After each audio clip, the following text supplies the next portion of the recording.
Thank you. Thank you, everyone, for being here. We put a call out about an hour ago. And with this call, and I'm so glad that you are here as children, yes. You came on a moment's notice because every single person standing here understands the gravity of this situation. That's right. And what we want to show to the world, you want to know Los Angeles? This is right. Los Angeles.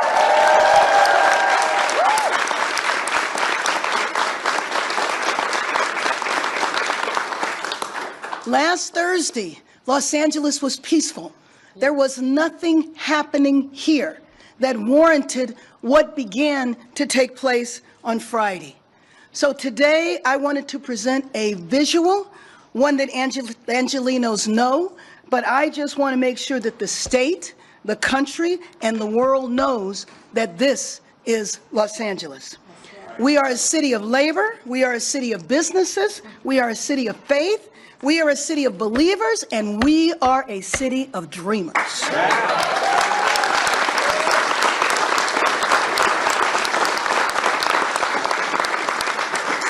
So let's just remember why we are here today.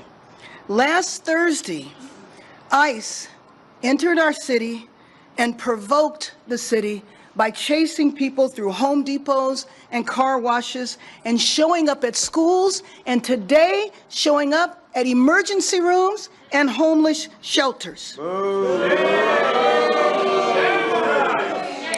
ICE intervened as a pretext to federalize the National Guard, and then in the White House, the National Guard was complimented for the work that they did to keep peace in the city Saturday night. But I will tell you, the Guard didn't even arrive here until Sunday. They used this as a pretext to send the U.S. Marines into an American city, which will target our own citizens. They've been threatening elected officials with arrests, and they just shoved and cuffed a sitting U.S. senator. Wow. How could you say that you did not know who he was? We see the videotape, we see him saying who he was, but how do you not recognize one of two senators in our state? And he is not just any senator. He is the first Latino senator to ever represent our state.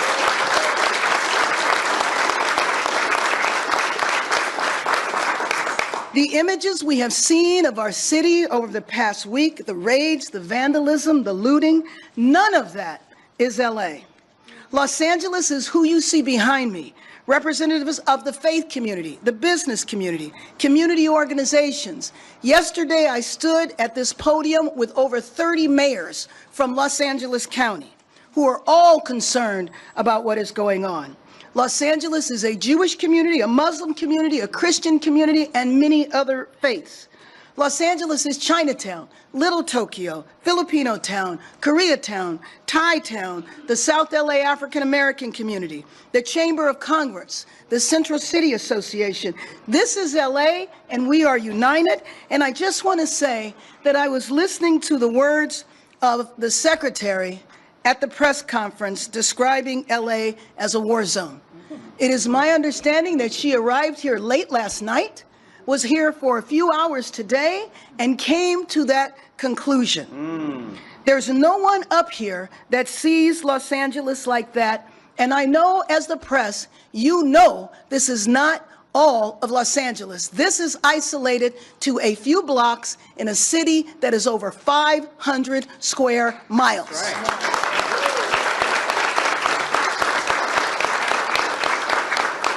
And out of those 500 square miles, the protests, and especially the protests that devolved into vandalism, represents about half a square mile. So the notion that this is happening all over our city, the notion that this city is not governable, the notion that we need the military to intervene, we have the capacity to address these problems, and I know there's not a person up here that supports vandalism, that supports violence, and that understands if you support the immigrant community, you know how to do it in a peaceful manner. We are proud to say that we have a well-established, a well-respected immigrant rights organizations that have been holding protests for years and years that have never devolved into violence.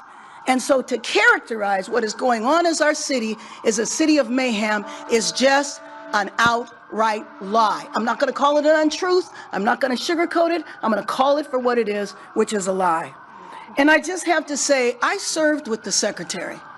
I served with the Secretary for probably about 10 years in Congress. And Madam Secretary, I do not recognize you anymore. I do not know Kristi Noem that I served with for 10 years. So no matter what happens out of the White House, we will always uphold and reflect what Los Angeles and the United States of America are truly about. Freedom, tolerance, and for God's sake, our Constitution.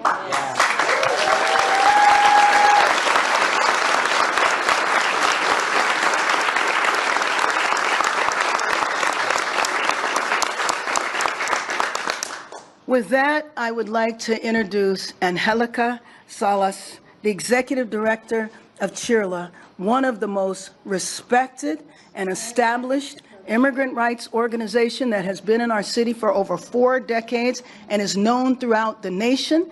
And I want to ask you, Angelica, to talk about what the letter that you received this morning.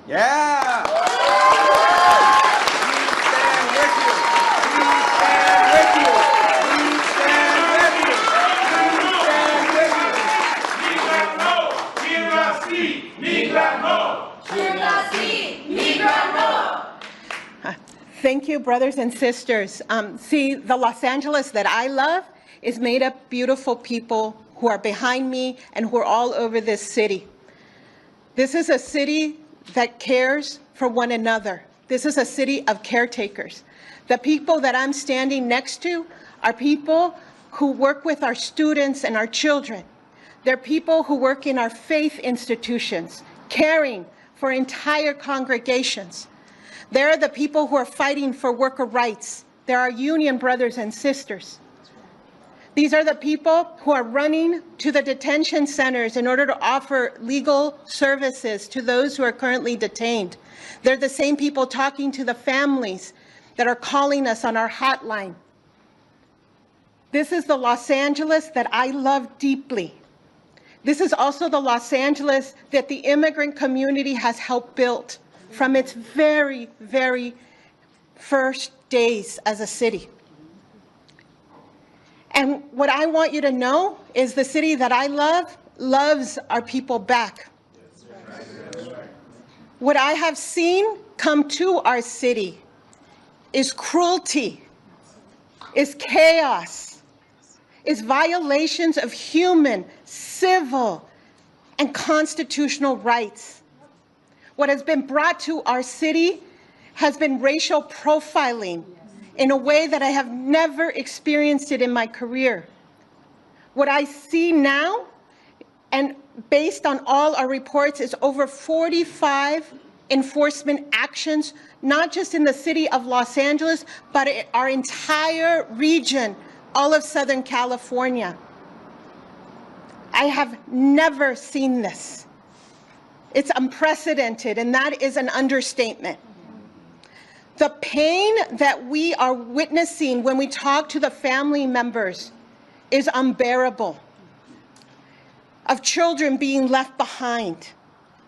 And I want this president to know that this city is tough, it is organized, it is disciplined, and will not tolerate what is happening at this moment.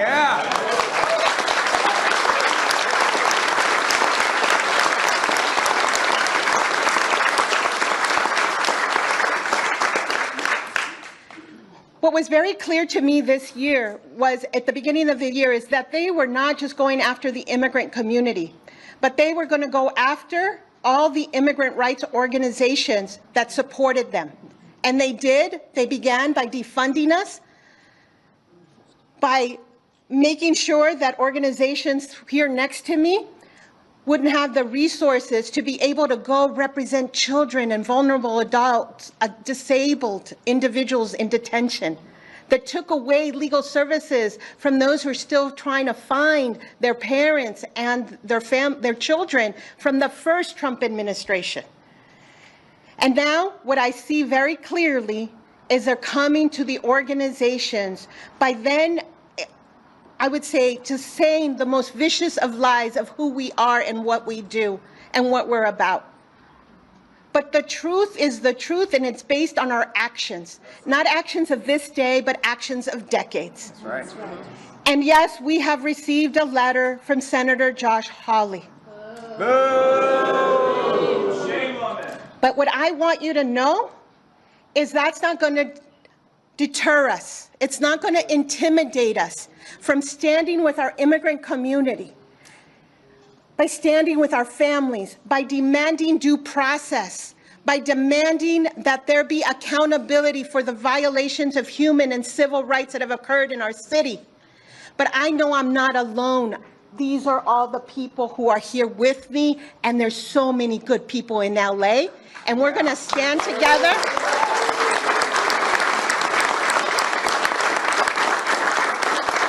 We're going to show this country that we do believe in liberty and justice for all, and that our Constitution and our Bill of Rights are our guiding principles, and that is what has brought so many immigrants to this country, because they believe deeply in these values, and we're going to fight to make sure that those values are upheld. Thank you very much.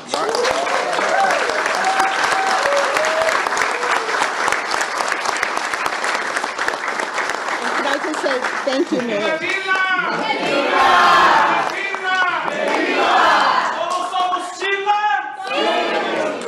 Let me just say that one thing I think that is not thought about, we certainly understand it in our city. The immigrant community is vital to the economy of our city. That's right. There are entire sectors of our economy that will not function if the immigrant community is too afraid to go to work and too afraid to go to school. You could talk about the construction industry, and I think there's a lot of building that needs to take place here. You can talk about hospitality, and I think that we are concerned about our tourism industry. And I could go on and on about the economic impact. That is why we have the Chamber of Commerce and the Central City Association led by Nell McCosker, and Maria Salinas, the Los Angeles Chamber of Commerce. Thank you.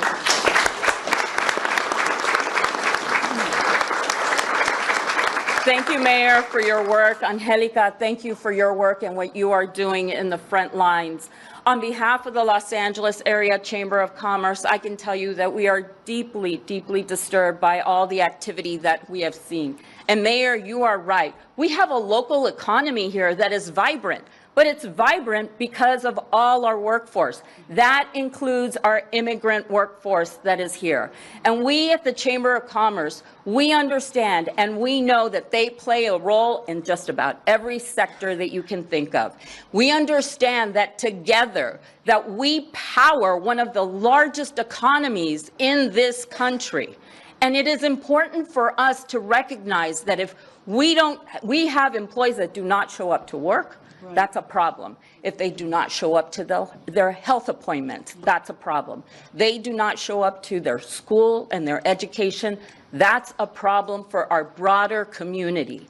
We want to see this community thrive. This is the Los Angeles that we all know. And I'm so proud to stand with all the civic leaders that are here, the business leaders that are here to say enough. We need to de-escalate this. We cannot have what happened to Senator Padilla today. That cannot be the norm.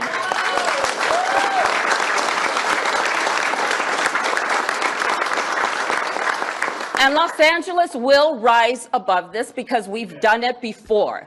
And we're going to do it again. And we're going to do it with everyone in our community, including our immigrant population. I was with our chamber board this morning, affirming the work that we are doing to ensure that this community feels safe, feels supported, and that we are all working together, just like we're here with the mayor and with this entire group here today. Thank you, Mayor, for having us and for lifting up how important it is to sustain an economy that works for all. Thank you.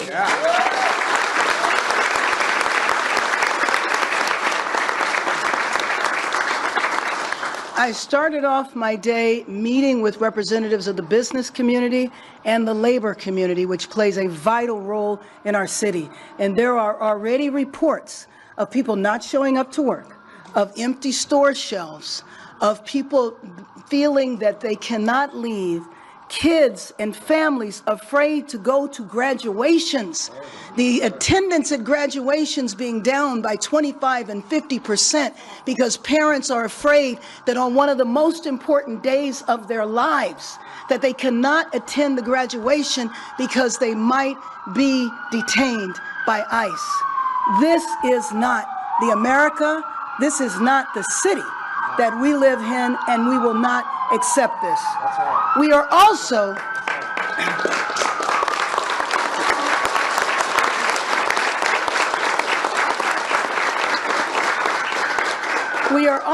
a city of faith, a city of many faiths, many cultures. There's not too many countries on earth that are not represented in Los Angeles. I'd like to bring up Father Brendan Bowes from the Dolores Mission Church.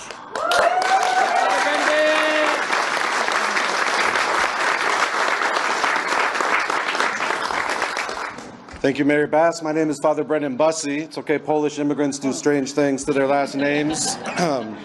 As you said, I'm the pastor of Dolores Mission Church, and it was great to have you stand with the interfaith community. I hope you felt the interfaith community standing with you on Tuesday when we came into Grant Park to pray in peace, to pray for peace, to bring a presence of peace.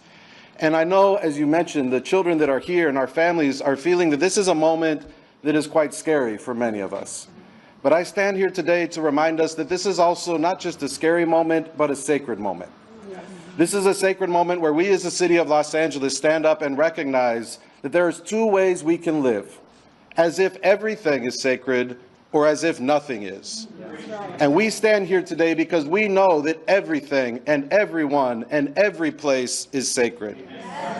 There are some in our government, as you know, as we have seen, that act as if nothing is sacred. Not our churches, not our schools, not our hospitals, not our shelters, not our homes, not our streets, not our parks, not every place. No place is sacred, and nobody is treated as if they were in this city by this government.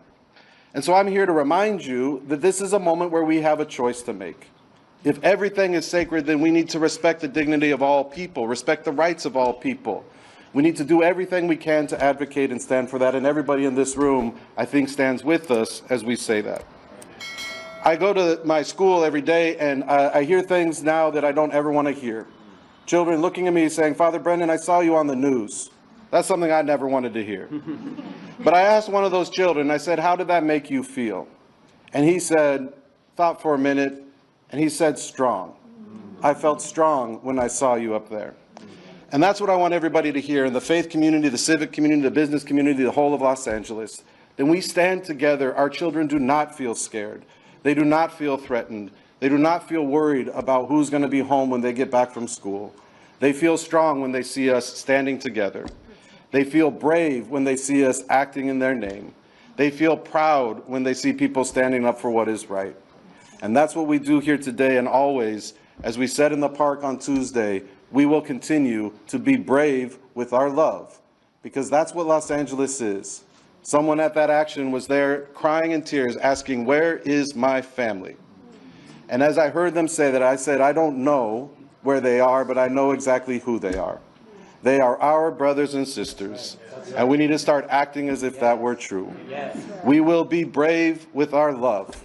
We will be brave with our love. We will be brave with our love.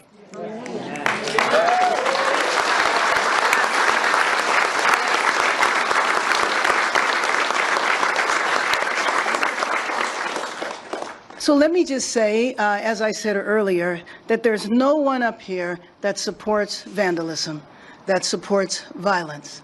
We have had to have a curfew in the city because we want to make sure that the downtown neighborhood and all the other neighborhoods are safe. But let me be very clear. We want peace to come to our city. The peace that we need to have happen needs to begin in Washington, and we need to stop the raids.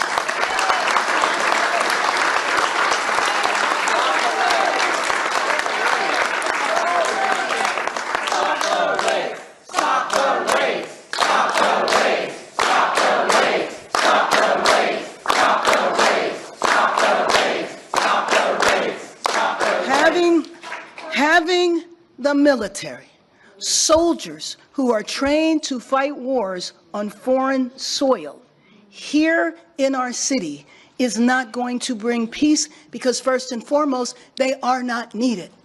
Second of all, federalizing the National Guard will not bring peace to our city. That is not, all that is going to do is provoke people and create and add to the sense of fear in this city. We know how to bring about peace, and peace begins with ICE leaving Los Angeles. Thank you.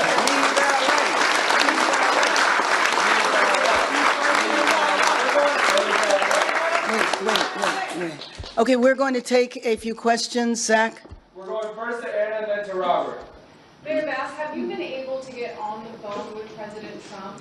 No, I have made a formal request. I have talked to members that are close to the administration. We will see if my formal request is granted. Is he denying your request? There has just not been a response just yet. We're going to Robert and then Josh. Hi, Mayor. Hi. Let's talk about the curfew. Is it going to continue? How long is it going to continue? Does the zone need to be expanded after we saw last night in Korea? Well, I don't think the zone needs to be expanded. Unfortunately, we will continue the curfew. And my hope is after continuing it a few more days, that people will get the message that we are serious. The arrest that took place last night was not for looting, was not for violence. It was for unlawful assembly and curfew violation. What I noticed when I was traveling the streets late last night is that the people that were out on the streets were young people waving flags, and they were not violent. That was not the group that has committed the vandalism. We're going to Josh and then Lorraine. Mayor Bass, in her remarks earlier, Kristi Noem said that you would not respond to calls from the White House. They tried to get Like I said, I do not recognize the secretary anymore. I don't know who she is. That is a complete lie. and what would you like? I have spoken to Senator Padilla, and I just, want to express my concern about his health, about his safety. And, all I can say is that, I mean, in some instances, there's no words. This is a sitting U.S. senator, not somebody, and frankly, if you're going to come into town and say you have diagnosed what is happening in our city, and you don't even know who the U.S. senator is?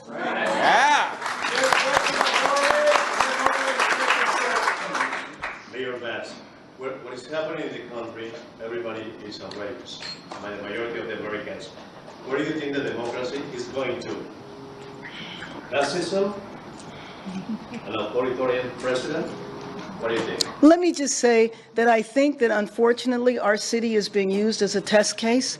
I feel like we are a citywide laboratory to see what happens if Washington comes in and literally usurps the authority of the governor, usurps the authority of the mayor. And so I think as part of this test case, it's a warning for other cities, but clearly other cities are very concerned, which is why you have seen protests spread. But I also know that there's a new mayor in Omaha, Nebraska. I don't know how many hours he's been mayor, and he's already experiencing raids. So I think this sense of fear and terror goes whenever you have ICE that's out there. ICE could be raiding folks right now. I was in a meeting with Angelica and some of the other immigrant rights leaders the other morning, and everybody's cell phones started going off. Why? Because they were being notified of raids that were taking place in front of schools. You might have heard me mention that my grandson's elementary school, there were ICE agents right out in front of that. We believe that it's because they thought it was a graduation that was taking place. And the violent criminals that they detained were 2 street vendors selling food. We're going to the process. If you can say your name and your outlet. Casey Thompson, ProPublica and PBS Frontline. At 5:52 a.m. this morning, the National Guard was used to effect what seemed to be a low-level criminal arrest. Were you aware of that? No. No, but thank you for raising that, because I think what that could indicate is an expansion of their mission. Their mission here is supposed to be solely protecting the federal buildings. 100 National Guard or federalized National Guard are in the downtown federal building, and 100 are in the Westwood federal building. Westwood always has protests. None of them have been about this issue. I don't even know why they're there, and frankly, I don't know why the federalized National Guard is needed. But I will tell you, when I saw the federalized National Guard there this morning, it indicated to me that there might be an expansion of their mission, and I believe that is extremely dangerous. Again, all that does is provoke the community. That's right. Mayor Bass, no over to that LA Times. Do you see this past week, as a turning point in the Trump administration? How does it compare to the last time he was president for you? Well, for me, the last time he was president, I was in Washington, D.C., and a lot of these ideas were lifted then. They talked about them, but they didn't implement them. So in part, and I think that's true for most of us, we heard this rhetoric before. Now we're watching it play out, and it's extremely terrifying. Molly and then across. Mayor, 2 things. First, you mentioned, oh, I'm sorry, I'm Molly with the Washington Post. 2 questions. One, do we know whether Marines have actually entered the city of Los Angeles or been actually deployed out in Los Angeles? And then second, we've got this court ruling we're expecting to come down in San Francisco today. What is the significance of that for Los Angeles? Well, hopefully the significance of that is the federalized National Guard will leave. Again, we have a very good relationship with our governor. If the National Guard was needed, I could have picked up the phone, called the police chief, called the sheriff, and said, please make the request, and it would not have been denied. Once again, there was no reason for that. You asked, what was the other question? About whether the Marines have actually... Oh, so my understanding, and you might know different, they're in Seal Beach. And by the way, the Marines who cannot arrest people, who do not do civil, in the streets, crowd control, are now being trained for that. And I think we probably all seen the pictures of the Marines being trained. And by the way, we really need to understand, it's so important to understand our history. It's not normal for the military to be deployed on the streets of cities in the United States. The military is for foreign wars, not civil unrest that's not even happening. We're going to across and then down in front. Hi, Jay Gottmar, Associated Press. Just to follow up on Molly, have you had any communication with anyone in the U.S. military about the possible deployment? No, see, this is the thing about the military, about the federalized National Guard, about ICE. There's no communication. None of us here know how long the raids are going to go on. We all function off of rumors, and I think the latest rumor is that it's going to go on for 30 days. The rumor is the military might be here for 60 days. The bottom line is they're not needed for 30, for 20, or for 60 days. And then just another question real quick. You mentioned raids at a homeless shelter in Reuters. Can you share anything about that? Well, what I know is that, and I don't know, do you know? Yes. Okay. So, especially every day that passes, our reports and the numbers of raids increase. They also increase in front of schools. We received reports of hospitals, and so in churches. And so what I need you to understand is that each day there are multiple actions, and they're not just in the city of Los Angeles. So they'll be in Whittier, they'll be in Downey, they'll be in all adjoining cities, regional cities. Yesterday, our RAID's Rapid Response Network did not stop receiving calls until after 7 p.m. And so there's two kinds of reports. It's the community is also very scared. So even if they are not at an enforcement site, what's happening is they're witnessing everything. So a lot of our volunteers.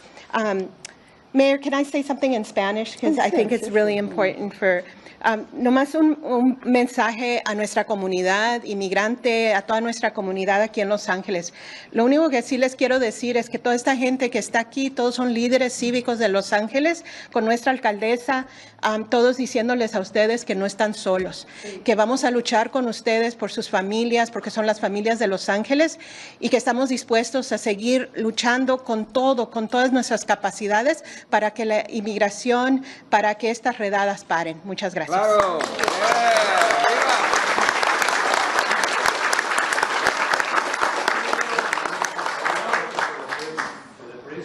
Oh, sure, sure.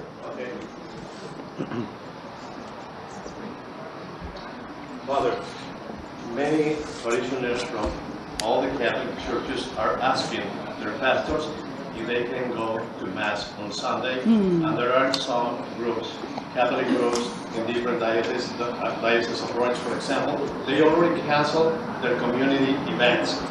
What is the message for the Catholics to take action or to stay in silence? Yeah, thank you. It's a good question because there is a lot of fear. A lot of people aren't showing up for work. They're not showing up for school. They're not showing up at church. And what I would say is I don't know of any specific decision, at least in the Diocese of Los Angeles, to advise around that. But one thing, I've responded to many of these raid incidences in East LA, and one thing that sometimes I get the response is, well, did it happen at the parish? And what they mean is the church building. And I just like to remind everybody that a parish community is actually the whole neighborhood. And so I would call on religious leaders and parish communities to surround their churches and to surround their communities with the same kind of support. So when we, in any place, you can ask for extra presence that might help people feel safe, or you might make a decision to cancel the events that you have if it seems like people aren't safe or there's an active threat to them. So that's what I would say. I think it's a call on all of us to make sure that those places are safe, whether we are members of that congregation or not, that the congregation is really mixed in like all of our brothers and sisters within the whole community. And my question is because they already went Right. to churches in Downey. Right. They That's right. arrested an old man Right. who was seated on the parking lot. That's right. If they already touch one single church, Right. even if it's not Catholic, nobody's safe. That's right, yeah. I mean, what our community has said again and again is that they just feel hunted. And they feel kidnapped, they feel sequestered, right? And they're hunting people, and that might end up in a church parking lot. They might end up in another parking lot. But we also know that organizations are receiving specific letters that seem to threaten them. At our church, we haven't received one of those letters yet, but you know, you never know what's going to happen. I think that that's what we need to be prepared for. Yeah. We're going to go down in front and then end with Dave Dana. Let me just say before we do that, you know, a couple of the other impacts. Thank you for mentioning the church, because that was a grandfather that was dropping off his granddaughter. But some of the other impacts, when people are detained, and Angelica, you will correct me if I'm wrong, you've been doing this for years and years. In the past, people have had access to legal counsel. People have had access to families. So when the priest says that people feel kidnapped, you do feel kidnapped if you don't know where your relative is. If you showed up to work because a raid was happening and you watched your mother, your father, your sister, or your brother being carted off and you don't know where they went, that creates a sense of panic. So one of the consequences of this is people being afraid to leave their homes, and then they don't want to go to the grocery store to get food. So we were talking this morning about, in solidarity, finding out who those people are and delivering food to them. That is a shame that we are even having this conversation. Go ahead, Zach. Down in front. Dolores Quintana, the Santa Monica Mirror. There's been a lot of talk about protests and violence and all that, but there is an issue with the LAPD who has been firing on peaceful protesters from point range, and they've also been deliberately firing bullets at rubber bullets or other types of so-called less lethal munitions at reporters. The Australian reporters who killed like on camera. I know people who have concussions and wounds in their heads. And a New York Post reporter was shot in the head. I think that something is not right here. And there's violence from the federal source, but all of this violence is not. It cannot be put on protesters. Right. Are out there to Well. protect immigrants. Well, I'm sorry, and I might feel differently than other people here. I would draw a distinction between the people who are vandalizing buildings and who are, breaking in and looting. But let me just say that I have heard a number of accusations about the LAPD, and you can be assured that we will do an evaluation of all of it. Because one thing about our city, like a lot of other cities, just about everything is videotaped, including law enforcement and including people who are protesting. So I would draw a distinction between people who are peacefully protesting. So there will be an evaluation and an investigation into everything that happened, including the conduct of the police department.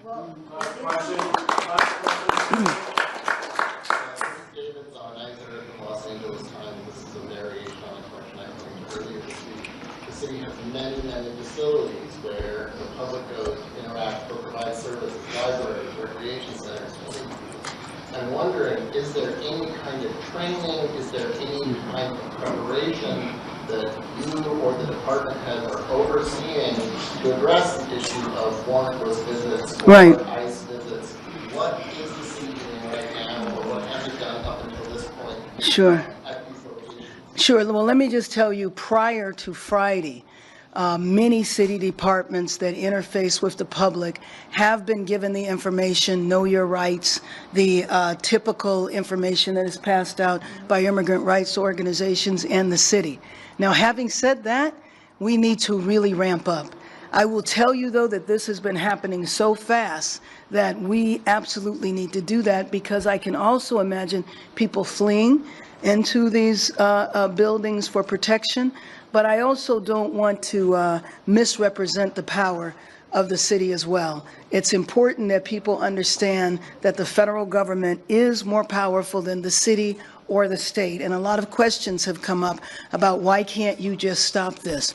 Trust me, if I could, I would. But we have to be careful, because we also don't want to invite the federal government in to press charges against a lot of people unnecessarily. So let me just say thank you all for showing up, and I just can't thank all of you enough, because you are showing who our city is. You are showing that our city is going to be united, and you are showing that we are not going to allow this administration or any other administration to divide us and to have us in conflict with each other, because we are LA. Thank you.